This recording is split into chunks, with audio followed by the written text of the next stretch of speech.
and you thought, and then you think that the former president was involved in killings in his hometown in Davao, why didn't you file cases against him? The investigation was conducted. But the problem was that those who were in the know, yung konti ho na mga self-confessed DDS members at that time, they're not willing No. to When testify. you were DOJ secretary, why didn't you file a case against the former president? You had all the means, you had all the power to do so. When you were secretary of the... Dali lang ang mga kaibigan. Tama ko si Senator Jenggoy dito eh. Pinagluloko tayo nito mga to. Makapangyarihan ka. DOJ secretary ka. Sa dami mong aligasyon, hindi ka man na nag-file ng case. Ano inuna mo? Pag-concert, pagsayaw sa loob ng bilibid? Yan kasi ang inuuna mo eh. Puro kawalwalan eh. Kita mo nangyari ngayon. Hahabol-habol kayo. Nagmumukha lang kayong tanga sa Senado. Kung ako sa inyo, former Senator De Lima, tumahimik ka na lang. Maswerte ka at napalaya ka na. Tama na yung 6 o 7 taon na nasa kulungan ka. Ha?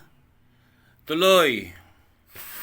I actually referred the matter of when Edgar Matobato came to us for witness protection.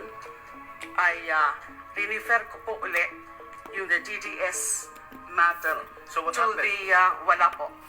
Wala po. Bakit wala? You were a very, very powerful member of the cabinet during that Aquino administration. You did not do anything? It's not To that I pursue did the not case? do anything. To pursue It's the just case? that I asked the NBI to pursue further the investigation. Pero wala na po na i-submit sa akin na report. They were telling me that they Oh.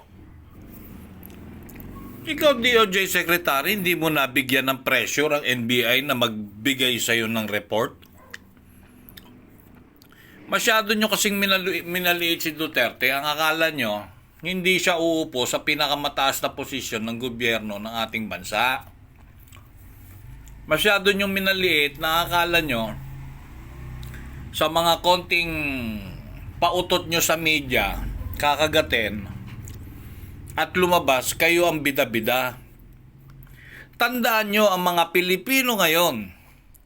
Ang hinahanap namin, yung may gawa. Yung totoong may malasakit sa ordinaryong Pilipino. May malasakit sa bansa. Kayo, hilig nyo, publicity. Yan ang katotohanan yan. Kaya siguro hindi ka nag-file ng case para may issue kayo na lagi pag-uusapan.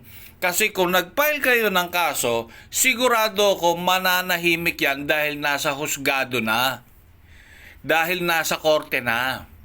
'Di ba? Meron nga tayong sinasabing sub judice na maaring ang bawat binibitawan nating salita ay makaapekto sa kasong isinampa natin. Ang ginawa nyo, sinasalsal nyo yung issue na ang pakiramdam nyo, papanig sa inyo ang ordinaryong Pilipino, ang masang Pilipino.